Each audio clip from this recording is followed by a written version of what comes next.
Hi friends, Assalamu alaikum and welcome back to my channel. This is Sumaya from Sumi's Home Chef. இன்னைக்கு நம்ம சேனலில் பார்க்க போகிறது Kanyakumari special recipe எண்ணெய் கத்திரிக்காய் ரோஸ்ட். நீங்கள் இது வரைக்கும் எண்ணெய் கத்திரிக்காய் பொரியல் கூட்டு இந்த மாதிரி பார்த்துருப்பீங்க. இப்போ நம்ம பார்க்க போகிறது எண்ணெய் கத்திரிக்காயில் சூப்பரான டெம்ப்டிங்கான ரோஸ்ட் ரெசிபி தான். அதாவது ரசம் அப்புறமா சாதம், அது கூடவே இந்த எண்ணெய் கத்திரிக்காய் ரோஸ்ட் மட்டும் இருந்தாலே போதும். சூப்பரான லஞ்சு சாப்பிட்ட திருப்தி நமக்கு இருக்கும். அவ்வளோ டேஸ்டியான இந்த எண்ணெய் கத்திரிக்காய் ரோஸ்ட்டை வந்து எப்படி பண்ணுறதுன்னு வாங்க பார்த்துட்டு வந்துடலாம். முதல்ல கத்திரிக்காய் ஃப்ரை பண்ணுறதுக்கு இந்த மாதிரி 4 ஸ்ப்ளிட் பண்ணி நம்ம ஆயிலில் வந்து டீப் ஃப்ரை பண்ணி எடுத்துக்கணும். அண்ட் நான் இங்கே 8 to 10 பிரிஞ்சால்ஸ்க்கு ஏற்றது மாதிரியான மசாலா அண்ட் இன்க்ரீடியன்ஸ் தான் சொல்ல போகிறேன். ஸோ நம்ம டீப்பாக இந்த மாதிரி ஃப்ளிப் பண்ணி 2 பக்கமும் நல்லா வேக வச்சு ஃப்ரை பண்ணி எடுத்துக்கணும். பாருங்கள், அது ரொம்ப சாஃப்டாக சேஞ்ச் ஆகணும். அந்த மாதிரி சாஃப்டாக மாறது வரைக்கும் நம்ம ஆயிலில் ஃப்ரை பண்ணிவிட்டு இப்போ ஆயிலேருந்து எடுத்து மாற்றிடலாம். ஸோ மொத்தமாக நான் இங்கே வந்து ஒரு 9 பிரிஞ்சால்ஸ் வந்து ஃப்ரை பண்ணி எடுத்து வச்சுட்டேன். இந்த பிரிஞ்சால்ஸ்க்கான ரோஸ்ட் ரெடி பண்ணுறதுக்கு 2 டேபிள் ஸ்பூன் ஆயிலில் வந்து 3 வெங்காயம் தின்னாக ஸ்லைஸ் பண்ணி எடுத்து வச்சுருக்கோம். ஸோ அதை தான் இப்போ கடாயில் சேர்க்குறோம். சேர்த்து நல்லா சாஃப்டாக வதக்கி எடுத்துக்கலாம். அண்ட் ஆனியன் வதங்கிட்டு இருக்கும்போதே ஒரு கையளவுக்கு கருவேப்பிலையும் எடுத்து போட்டுக்கோங்க. அப்போ அந்த ரோஸ்ட் வந்து அவ்வளோ ஃப்ளேவர்ஃபுல்லாக இருக்கும்.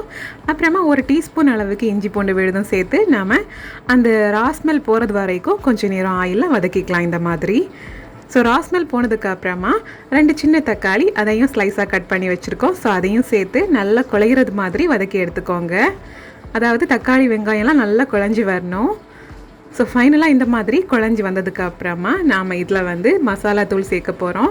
அதுக்கு முன்னாடி தேவையான அளவுக்கு கொஞ்சமாக உப்பு சேர்த்துக்கலாம். அடுத்ததாக 1 டீஸ்பூன் அளவுக்கு மிளகாத்தூள், கூடவே 2 டீஸ்பூன் அளவுக்கு சோம்பு தூள் சேர்த்துட்டு அப்புறமா 3 டீஸ்பூன் அளவுக்கு தனியாத்தூளும் சேர்க்குறோம். அப்புறமா 1 டீஸ்பூன் அளவுக்கு மஞ்சள் தூளும் சேர்த்து நம்ம முடிச்சிடலாம். இப்போ இதையும் நல்லா மிக்ஸ் பண்ணி ராஸ்மெல் போனதுக்கு அப்புறமா சின்ன நெல்லிக்காய் சைஸில் பொடியை கொஞ்சம் தண்ணியில் கரைச்சி அதையும் இதில் விட்டுடலாம். விட்டு நல்லா மிக்ஸ் பண்ணிக்கோங்க இந்த மாதிரி.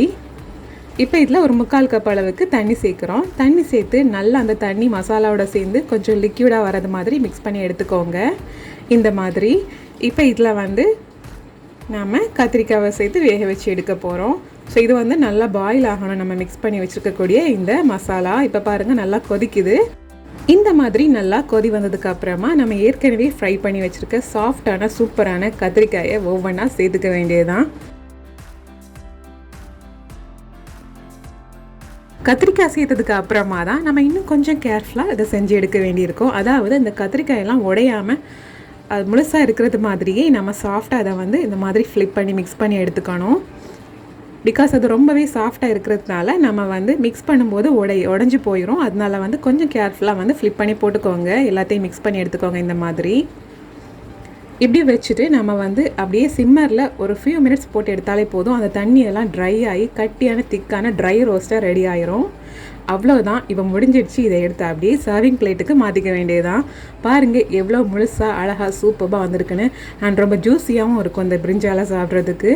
அந்த ரோஸ்ட்டோட சேர்த்து சாப்பிட்றது அவ்வளோ டேஸ்டியாக இருக்கும். ஸோ ஃப்ரெண்ட்ஸ், நீங்களும் இந்த கன்னியாகுமரி ஸ்பெஷல் எண்ணெய் கத்திரிக்காய் ரோஸ்ட் ரெசிபியை உங்கள் வீட்டில் இன்றைக்கே மறக்காமல் ட்ரை பண்ணி பாருங்கள். அண்ட் இந்த வீடியோ பிடிச்சிருந்துன்னா வீடியோக்கு மறக்காமல் லைக் போடுங்க, ஷேர் பண்ணுங்கள், கமெண்ட் பண்ணுங்கள்.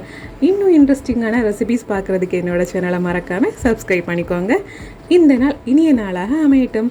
தேங்க்யூ ஸோ மச் ஃபார் வாட்சிங்.